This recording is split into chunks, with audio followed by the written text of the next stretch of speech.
In the grand, sweeping narrative of the Second World War, we often focus on the thunder of great battles, the strategies of famous generals, and the dramatic turning points that shaped our world.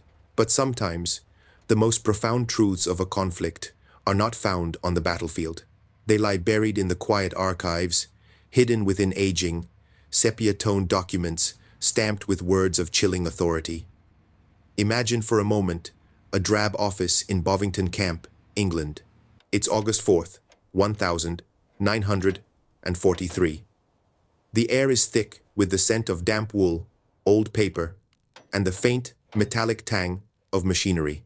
Outside, the war machine grinds on, consuming lives and nations. But inside, on a heavy oak desk, lies a single file. On its cover, two words are stamped in stark, red ink. Most secret. This document doesn't contain battle plans for an invasion or the codes to break an enemy cipher. It contains something almost more sensitive, the blueprint for a reckoning.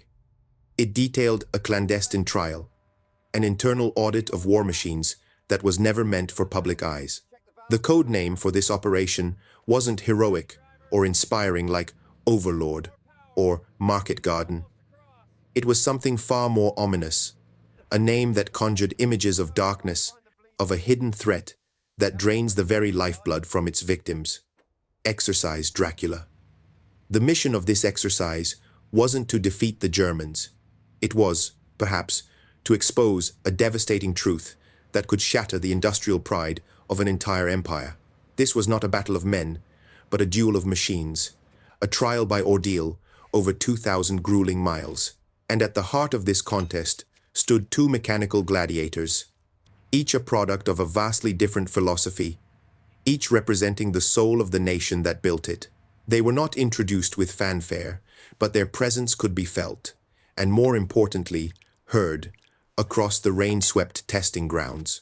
First, there was the American contender, the M4 Sherman. Close your eyes and listen. The sound of its engine wasn't a roar of aggression, but a steady, rhythmic hum. It was the sound of confidence, a mechanical symphony born from the industrial heartland of Detroit. It was the sound of thousands of identical parts, all working in perfect harmony, a testament to the power of mass production. This was the sound of the arsenal of democracy, consistent, dependable, perhaps even a little boring. It was the sound of a machine built not to be the best in any single category, but to simply be there, on the line, every single day, ready to do its job without complaint. It was the sound of reliability made manifest in 30 tons of steel. Then, there was the British champion, the Cromwell. Its sound was entirely different. It didn't hum, it snarled. It was a deep, guttural roar, filled with raw, untamed power. This was no factory workhorse. This was a thoroughbred. And for good reason. Beating within its armored chest was the heart of a legend, a Rolls-Royce Meteor engine, a direct descendant of the Merlin engine that had powered the Spitfires and Hurricanes to victory in the Battle of Britain. It was the sound of engineering brilliance, of bespoke craftsmanship, of a nation that valued sophistication and cutting-edge performance above all else. It was the sound of a machine designed to be faster, more agile, a cavalry tank for a modern age, promising a glorious charge. Yet, within that impressive growl, a careful listener might have detected a note of harshness, a certain mechanical rasp that hinted at a high-strung temperament. It was the sound of immense potential, but also of potential fragility. Exercise Dracula was designed to settle a single brutal question: which machine would survive? But the stakes were so much higher than that. The test inadvertently placed two entire industrial cultures on trial. In one corner, the American philosophy of overwhelming, standardized production. In the other, the British tradition of sophisticated, high-performance engineering. It was a clash that would determine not just the fate of a tank, but the fate of thousands of soldiers whose lives depended on the answer. And so, we are left with that haunting question, the one that lingered in the secret corridors of the War Office. Why would they give such a vital technical trial a name as sinister as Dracula? Names in the military are chosen for a reason. Was it a dark, inside joke among the officers who already suspected the outcome? Or was it a chillingly accurate premonition? Perhaps they knew this test was about to do more than just compare engine hours and track wear. Perhaps they knew it was about to sink its teeth into the neck of British technological pride and drain it of its perceived superiority, revealing a vulnerability that was, until then, hiding in plain sight. The answer, it seems, would be written in a trail of broken parts and leaked oil, strewn across the length and breadth of the English countryside. To understand the desperation that gave birth to Exercise Dracula, we must leave the damp fields of England and travel 2,000 miles south to the vast, unforgiving expanse of the North African desert. This was the crucible of armored warfare in the early 1942s, a brutal theater of sun, sand, and steel. And for the British Eighth Army, it was rapidly becoming a graveyard, not just for men, but for their machines. The rolling dunes and rocky chots were littered with the burnt-out husks of British tanks, monuments to a deep and terrifying crisis of reliability. The villains of this chapter were not the German panzers, as formidable as they were. The primary antagonists for many British tank crews were the very vehicles they were assigned to fight in. Names like the Crusader and the Covenanter were spoken not with pride, but with a weary sigh of resignation, often followed by a string of curses. The Crusader, a marvel of speed on paper, was notorious for shedding its tracks, breaking its suspension, and suffering from a cooling system wholly inadequate for the African heat. The Covenanter was an even greater disaster, a tank so fundamentally flawed with engine cooling problems that it was declared unfit for service in hot climates altogether. Yet thousands were built, a testament to an industrial system struggling to keep pace. This wasn't just a matter of inconvenience, it was a matter of life and death. A tank that breaks down in the middle of a battle is not just a piece of faulty equipment, it is a stationary target. A coffin waiting for an enemy shell. The psychological toll this took on the crews was immense, a slow grinding erosion of morale that no rousing speech from a general could ever hope to fix. And this is where the story shifts from the cold analysis of machinery to the warm blood of human experience.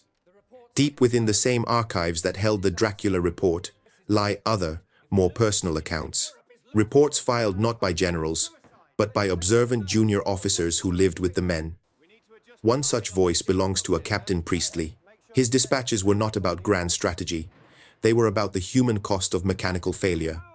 He wrote of tank crews who, after a long day of fighting and maneuvering, couldn't rest. Their battle continued long after the sun had set. While their German counterparts might have been performing routine maintenance, the British crews were often engaged in desperate, exhausting, all-night repair sessions, their hands raw and covered in grease, working by the faint glow of a shielded lamp. Priestley chronicled the cascading effect of this unreliability. A broken-down tank meant a delayed recovery vehicle. That meant mechanics working under the constant threat of an enemy patrol or an artillery barrage. It meant the supply trucks carrying food and water couldn't reach the forward positions on time. He wrote of the cold meals in the darkness, the endless fatigue, and the corrosive anxiety that settled deep in the bones of Conagin, the men. How could you fight with confidence tomorrow when you had no faith that your machine would even start in the morning? This created a profound, unspoken schism in the Allied spirit. The British crews would look on with a mixture of envy and admiration as the newly arrived American-built M3 Grant and Sherman tanks rumbled past. The Americans, for their part, seemed to operate with a quiet confidence. Their machines, while not perfect, were built with a different spirit. They were simpler, perhaps less ambitious in their design, but they were proving to be rugged and, most importantly, dependable. They were products of a nation that understood that the ultimate weapon isn't the one with the most impressive specifications, but the one that actually shows up to the fight. For a British tanker, stranded in the desert, while wrestling with a leaking radiator or a broken gearbox, the sight of a Sherman cresting a dune wasn't just a welcome reinforcement, it was a bitter reminder of their own equipment's shortcomings. This battlefield crisis soon echoed back to the highest levels of command in London. The frustration was palpable. General Bernard Montgomery, the iconic commander of the Eighth Army, was known for his meticulous planning and demanding nature. He could not, and would not, tolerate equipment that failed his men. In private letters and scathing official reports, he made his displeasure known. The problem was no longer just a technical issue for engineers to solve. It had become a full-blown political firestorm. The pride of British industry was failing on the world stage, in the most public way imaginable.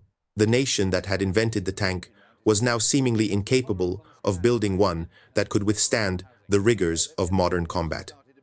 A solution was needed, and it was needed fast.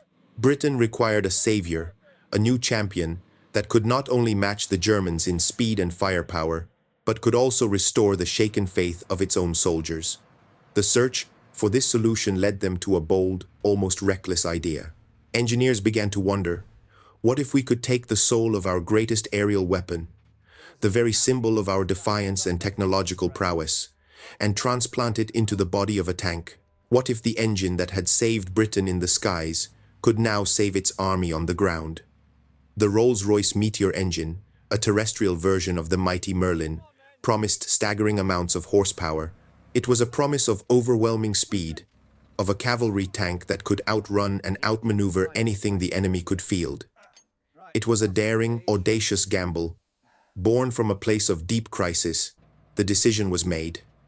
The Cromwell tank, powered by the heart of a Spitfire, would be Britain's answer. On paper, it was a war winner.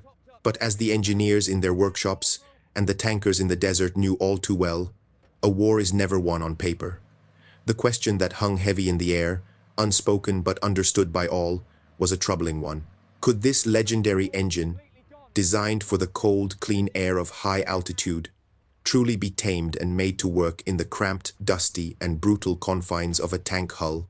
Or were they, in their haste to solve one crisis, about to create an entirely new, and perhaps even more disastrous, nightmare? Out of the crucible of the desert crisis, a new beast of steel was born. It was called the Cromwell, and it was more than just a new tank. It was a statement. It was Britain's defiant roar back at its critics, a rolling embodiment of the nation's engineering genius. This was not going to be another plodding infantry support vehicle. This was conceived as a predator, a cruiser tank, in the truest sense of the word. On the drawing boards, its specifications were the stuff of tankers' dreams. A powerful 17-pounder gun, at least in later versions, decent armor, and a top speed that promised to leave its German rivals trailing in a cloud of dust. It was designed to be the fastest thing on the battlefield, a 28-ton blur, capable of exploiting breakthroughs and running circles around the enemy's lumbering heavy tanks. It was, in short, Britain's gamble to reclaim its honor. The crown jewel of this new design, the source of all its promised power, was the engine. This was no ordinary tank power plant. It was a 27-liter V12 beast, the Rolls-Royce Meteor. To the British public and its leadership, that name was sacred. Rolls-Royce was a byword for perfection, and the Meteor was a direct, albeit slightly detuned, descendant of the legendary Merlin engine. This was the engine that had screamed through the skies over Kent and Sussex in 1940. The engine that had powered the Spitfire and the Hurricane. The engine that had, by all accounts, saved the nation from invasion. The logic seemed irresistible, almost poetic. If the heart of a Spitfire could conquer the Luftwaffe, surely it could master the panzers on the ground. It was an immensely powerful piece of technology, a marvel of precision engineering, and it was now being pressed into service as the savior of the Royal Armored Corps. But this is where the romance of the idea collided with the brutal physics of reality. It was a clash between technological innovation and the unforgiving limitations of the material world. An aircraft engine, by its very nature, lives a pampered life. It operates at high altitudes in thin, cold air, where cooling is a constant and abundant resource. It is designed for smooth, sustained power output, its every need attended to by specialist ground crews after a limited number of flight hours. Transplanting this high-strung racehorse into the hull of a tank was like asking a world-class sprinter to become a weightlifter. The new environment was its polar opposite, a cramped, scorching hot, and violently vibrating steel box. The Meteor generated a colossal amount of heat, far more than any previous tank engine, and the challenge of designing a cooling and exhaust system that could cope with it, all while being squeezed into a chassis not originally designed for such a power plant, was monumental. Furthermore, the power delivery was all wrong. The engine's tremendous torque, designed to spin a propeller at high RPMs, was now being asked to move 28 tons of steel from a dead stop to twist and turn in the mud, and to be controlled by a gearbox, a clutch, and a transmission that were struggling to contain its ferocious power. It was an act of audacious engineering, but also one of profound compromise. The warning signs were there, not in the high-level planning documents, but in the grease-stained workshops and the factory floors where the prototypes were being assembled. While politicians and generals saw a war-winning weapon, the veteran engineers and mechanics, the men with calloused hands who understood the language of stressed metal and overheating engines, saw a collection of potential problems. A quiet murmur of concern could be heard about the brakes. The Cromwell was being designed to reach speeds of up to 40 miles per hour, an incredible velocity for a tank of its era. Yet the braking and steering systems were, some might argue, not proportionally upgraded to handle that kind of momentum. Stopping a 28-ton vehicle traveling at high speed is a monumental task, and any weakness in the system would be catastrophically exposed, not on a flat test track, but on a muddy, shell-pocked battlefield. They saw the complex network of pipes and hoses required to cool and fuel the beast, each one a potential point of failure under the violent shocks of combat.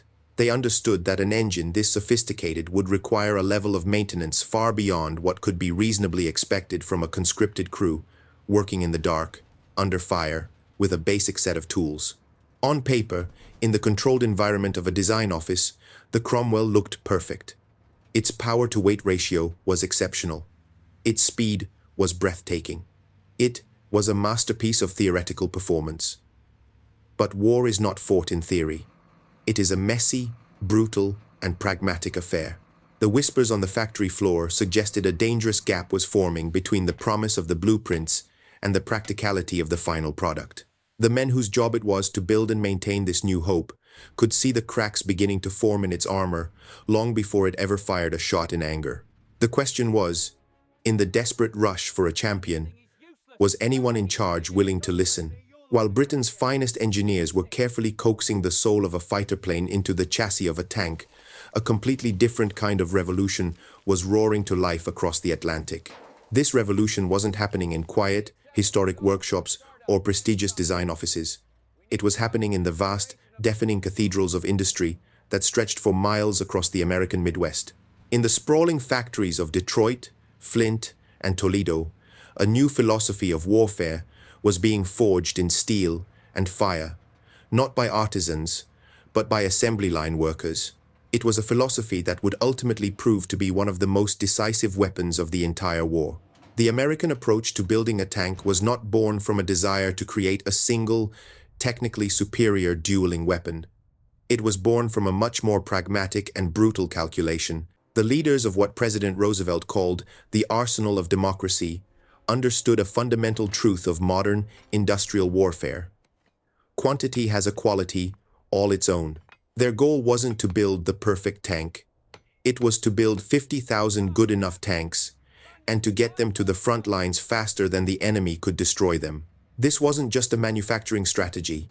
It was a deeply ingrained part of the American cultural and industrial identity. A nation that had mastered the mass production of the automobile was now turning that same relentless efficiency toward the tools of war. The physical embodiment of this philosophy was the M4 Sherman. To a European engineer, accustomed to the bespoke and often complex designs of their own tanks, the Sherman might have seemed unimpressive, almost agricultural. It wasn't the fastest tank on the battlefield. It certainly wasn't the best armored, and its 75mm gun, while versatile, was soon outclassed by the high-velocity cannons of the newer German panzers. The Sherman was a creature of compromise, a master of none, but its genius lay not in any single specification, but in its holistic design, a design centered around three unglamorous but war-winning principles: ease of production, simplicity of maintenance, and unwavering reliability. Think of it this way. The British Cromwell was being designed like a race car, with every component pushed to the limits of its performance. The American Sherman was designed like a Ford Model T or a John Deere tractor. Its parts were standardized to an unprecedented degree. A gearbox built in a Chrysler factory in Detroit could be seamlessly fitted into a hull welded together by the Pullman Car Company in Chicago. This meant that production could be scaled to an astronomical level, but more importantly, it meant that repairs could be made quickly, in the field, often by cannibalizing parts from a disabled vehicle.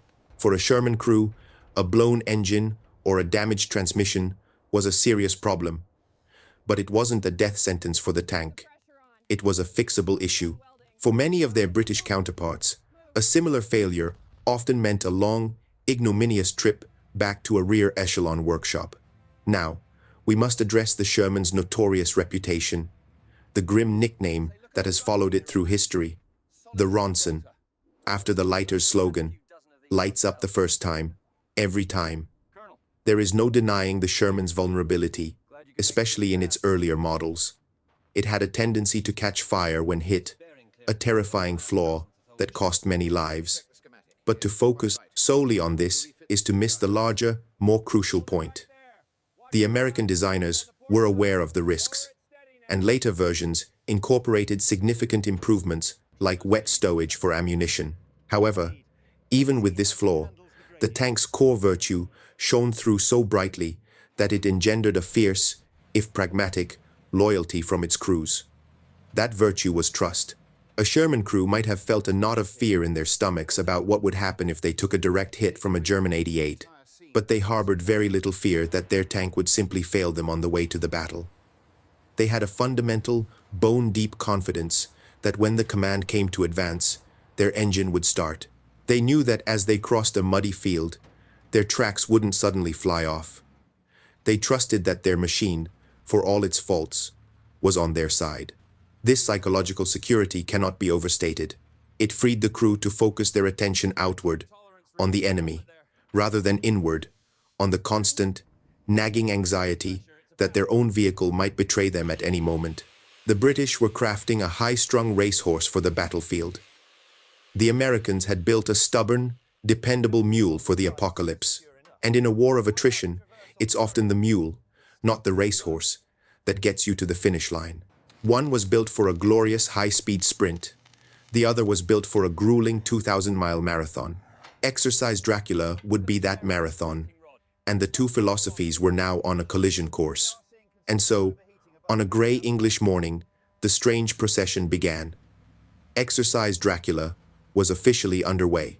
A motley squadron of tanks, 2 American Shermans, 2 of the new Cromwells, and for comparison, a Centaur, the Cromwell's less powerful half-brother, rumbled out of the Bovington depot.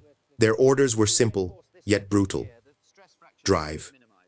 Drive for 2,000 miles, simulating the relentless grind of a long campaign over a pre-planned route that would take them across the varied and challenging terrain of the British Isles.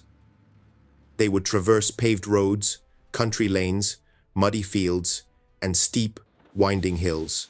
This was to be a trial not of combat, but of endurance. A war against friction, vibration, and mechanical stress. Initially, a sense of cautious optimism seemed to hang over the British crews. As the tanks hit the first long stretches of open road, the Cromwells were magnificent. They surged ahead, their powerful meteor engines roaring, easily reaching speeds the Shermans could only dream of. One can imagine the Cromwell commanders, peering from their turrets, feeling a swell of patriotic pride.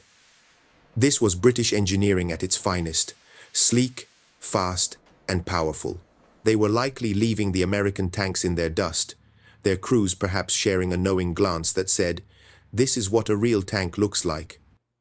The Shermans, in contrast, simply trundled along. There was no drama, no surge of breathtaking speed. They maintained a steady, almost monotonous pace, their engines humming that same reliable, industrial tune. But the war of attrition is not won in the first glorious sprint. It is won in the 10,000th monotonous rotation of a drive shaft. The first signs of trouble appeared subtly, not with a bang, but with a drip. After just a few days on the road, an observer might have noticed a dark, greasy stain spreading on the ground beneath one of the Cromwells after it had parked for the night. An oil leak. It may have seemed like a minor issue, a simple gasket or a loose fitting, the kind of small annoyance common to any new piece of machinery. The crew, no doubt frustrated, would have spent an extra hour or two with wrenches and rags, tightening bolts and wiping away the grime before turning in for a shortened rest. The next day, the other Cromwell began to show its own unique personality. The crew started to report that the brakes felt soft, spongy. The immense power of the Meteor engine was proving to be too much for the braking system, which was wearing down at an alarming rate. On the flat, this was a manageable problem, but the spectre of the steep, winding roads of the Scottish Highlands, which lay ahead on their route, now loomed in their minds. What would happen then? These weren't catastrophic failures, not yet. They were small things, the kinds of problems that, in isolation, could be dismissed. But they were persistent. They were symptoms. They were the first drops of blood, signaling a deeper, systemic weakness.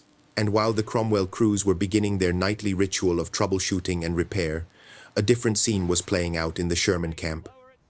Their daily routine was one of almost boring predictability. They would complete the day's designated mileage, pull into the bivouac area, and begin their maintenance. But for them, maintenance was a different concept. It was preventative, not reactive. They checked fluid levels, cleaned the gun, tensioned the tracks, and that was largely it. There were no frantic, late-night searches for the source of a mysterious leak, no growing anxiety about a critical system failing. This is where the abstract philosophies of Detroit and Birmingham began to manifest as a tangible difference in human experience. The American crews, their work done, had time to eat a hot meal while it was still hot, time to clean their personal weapons, write letters home, or simply sit and share a joke. They slept the full 8 hours. Their quiet confidence was palpable. Their trust in their machines meant they could rest their minds as well as their bodies. They were conserving not just mechanical energy, but human energy, the most precious resource in any war. For the British crews, the opposite was happening. The small, persistent failures of the Cromwell were becoming a thief in the night. They were stealing their rest, their energy, and most importantly, their morale. The initial pride was slowly being replaced by a gnawing frustration, which was curdling into anxiety. Every strange new noise from the engine, every shudder in the transmission, became a source of dread. They were beginning to feel the first stirrings of that same corrosive doubt that had plagued their comrades in the North African desert. They weren't just driving a tank anymore. They were nursing a fragile, temperamental beast, constantly trying to anticipate its next unpredictable whim.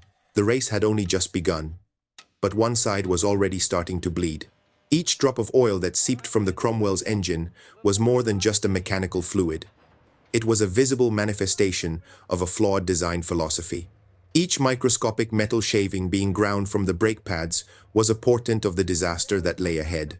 The Shermans continued their steady, unremarkable journey, their monotonous reliability, a stark, silent rebuke to the flashy but fragile performance of their rivals. The road ahead was long, and the true test, the steep hills and the unforgiving off-road sections, was yet to come. But for the umpires of Exercise Dracula, a disturbing pattern was already beginning to emerge. The journey pressed on, and with every mile marker that fell behind them, the chasm between the two design philosophies widened from a crack into a gaping canyon. The minor annoyances that had plagued the Cromwells in the first week began to metastasize into critical, mission-halting failures. The English countryside, picturesque and serene, became a relentless adversary. The steep, unforgiving hills of Scotland and the muddy tracks of Wales were the crucible that would burn away all pretense, leaving only the hard, unvarnished truth. The whispers of concern about the Cromwell's brakes became a full-throated scream of alarm.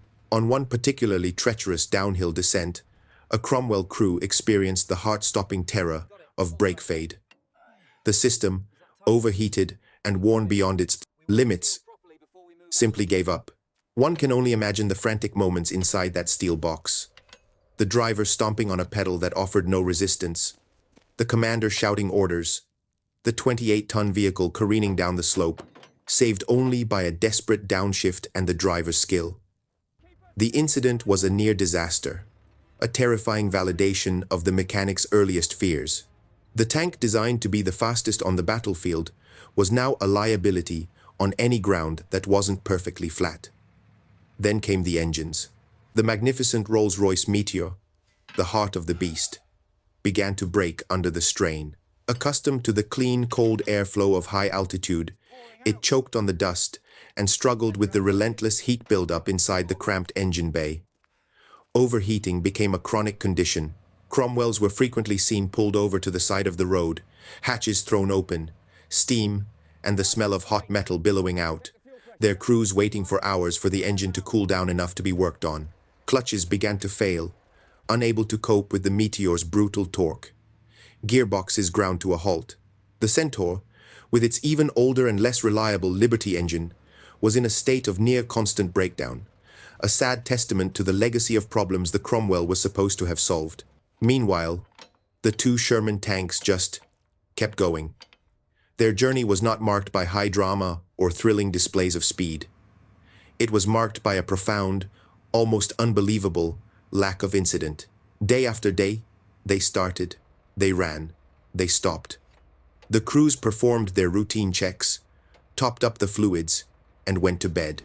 They traversed the same hills that terrorized the Cromwell crews, their simpler, more robust braking and transmission systems handling the strain without complaint. They churned through the same mud that bogged down their rivals.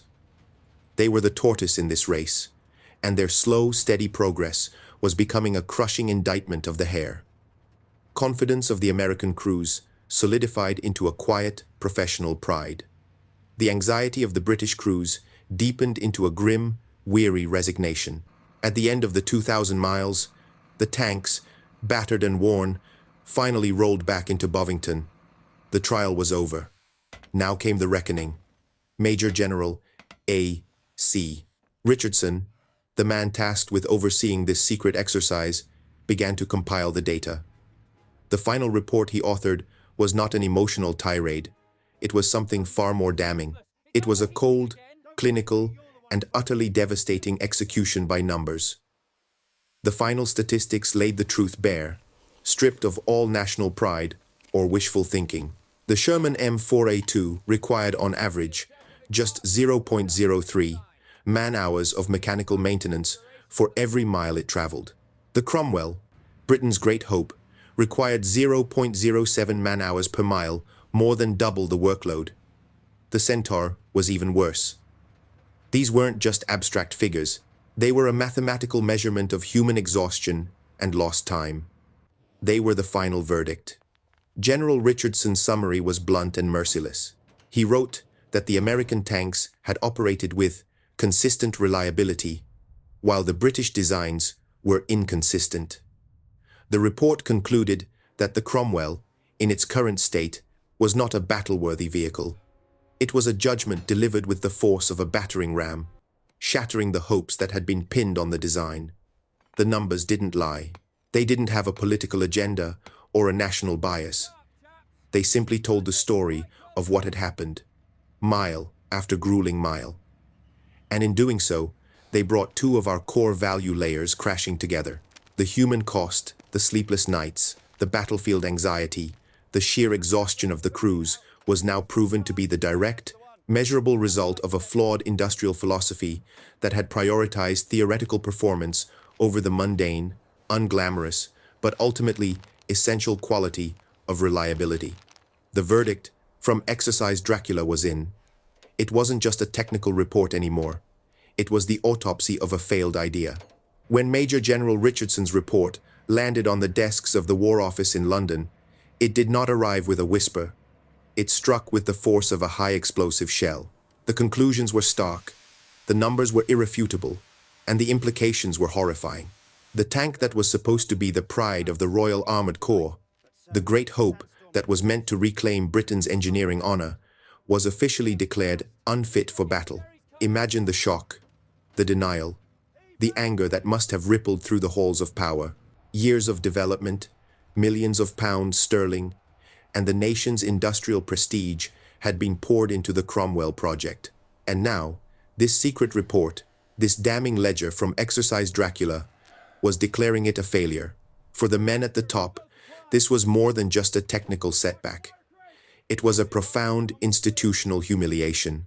It confirmed what the troops in the field had been saying for years, that a dangerous disconnect existed between the designers in England and the soldiers fighting in the deserts and fields of Europe. The report was a brutal affirmation that Britain's bespoke, craft-based approach to industrial production, which had served it so well in the age of battleships and biplanes, was struggling to compete with the sheer, overwhelming efficiency of America's mass production machine. The Cromwell wasn't just a faulty tank. It was a symptom of a deeper industrial malaise. But great nations, like great people, are not defined by whether they fall, but by how they rise.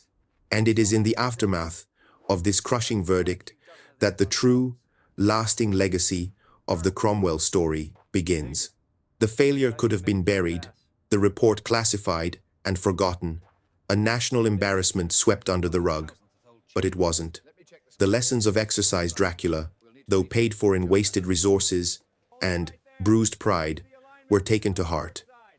The British military and its industrial partners were forced into a painful but necessary moment of introspection. They had to confront the reality that raw power and theoretical speed meant nothing without the foundation of reliability. From the ashes of the Cromwell's initial failure, a phoenix of engineering was born. British designers, now armed with the hard-won data from the 2,000-mile ordeal, went back to the drawing board. They didn't abandon the Cromwell design entirely. Its core concepts of speed and firepower were still sound. Instead, they began a methodical, painstaking process of identifying and fixing every single point of failure that Exercise Dracula had so mercilessly exposed. They strengthened the brakes, redesigned the clutch, improved the cooling system, and worked tirelessly to tame the ferocious but temperamental Meteor engine. The result of this painful evolution was the A-34 Comet. Introduced late in the war, the Comet was everything the Cromwell was supposed to have been. It was fast, powerfully armed, with a new 77mm gun, and most importantly, it was reliable. It was a superb tank, arguably one of the best all-around designs to emerge from the war, and it was a direct descendant of the Cromwell, forged in the fires of its predecessor's failure. The learning didn't stop there. The lessons from the Comet, in turn, directly informed the design of what many consider to be one of the greatest tanks ever built, the legendary Centurion. This post-war masterpiece would go on to serve for decades in armies around the world, a testament to a design philosophy that now balanced performance with rugged dependability. In a very real sense, the long and storied success of the Centurion began on those lonely, rain-swept roads of the Dracula trial. The failure of the Cromwell was not the end of the story. It was the painful, necessary prologue to Britain's greatest armored successes. And what of the Sherman, the humble, unassuming hero of our story? It never achieved the mythical status of the German Tiger or the revolutionary impact of the Soviet T-34. Its legacy is more subtle, yet more profound. The Sherman's triumph was not a triumph of dramatic battlefield victories, but a triumph of logistics.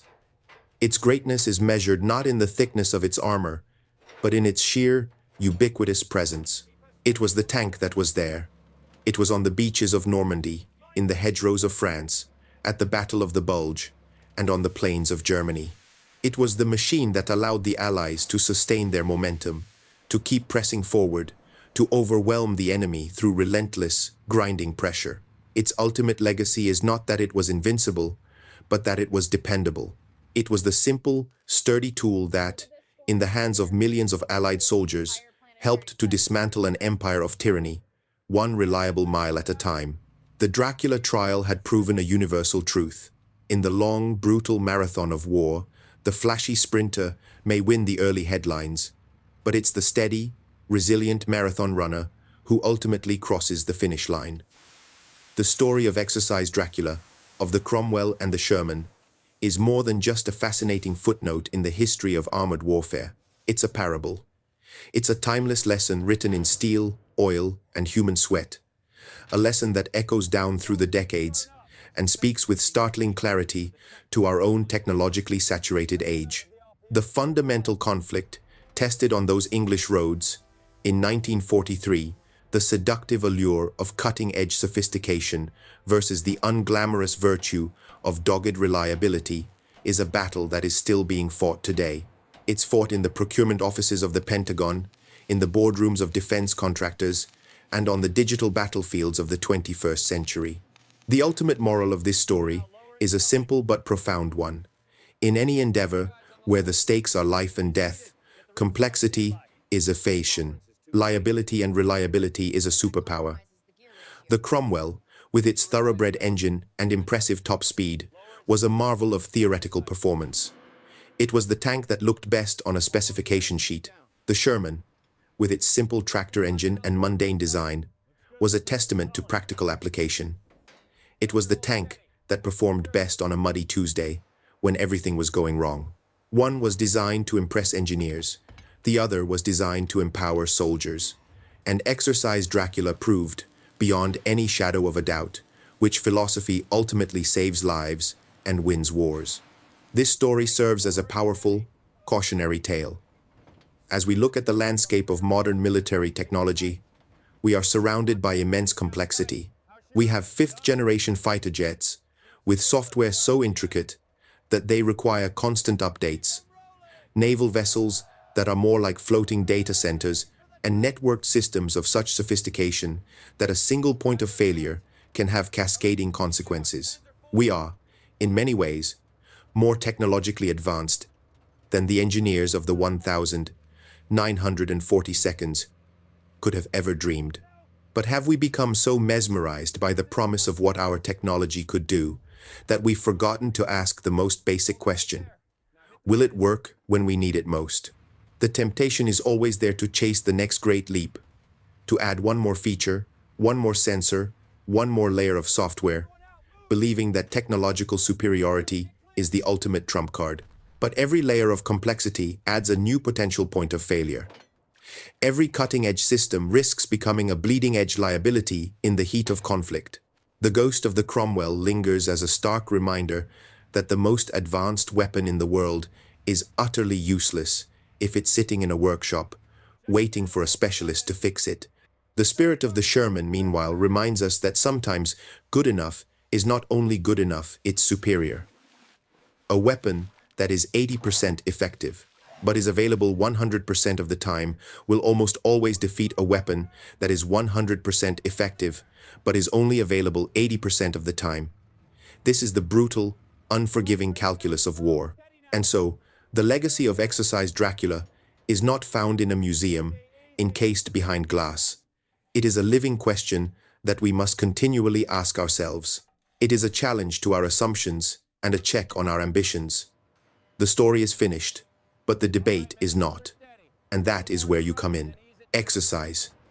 Dracula proved, in the starkest terms, that a simple tool that works is better than a complex one that fails. So, the question for us today is this: which modern military system do you believe is repeating the Cromwell's mistake? Which piece of high-tech, high-cost equipment is prioritizing theoretical performance and complexity over the simple, brutal reality of battlefield reliability? Is it the F-35 fighter jet with its astronomical cost and software challenges? Is it the Navy's littoral combat ship program? Or is there another contender, another system that you believe is the modern-day Cromwell, a magnificent beast on paper that may prove to be a liability when the shooting starts. Share your candidate and your reasoning in the comments below. This isn't just a historical discussion. It's a critical debate about the present and the future of our defense. The soldiers of 1943 learned their lesson the hard way. Let's make sure we honor their experience by continuing to ask the tough questions. The conversation starts now.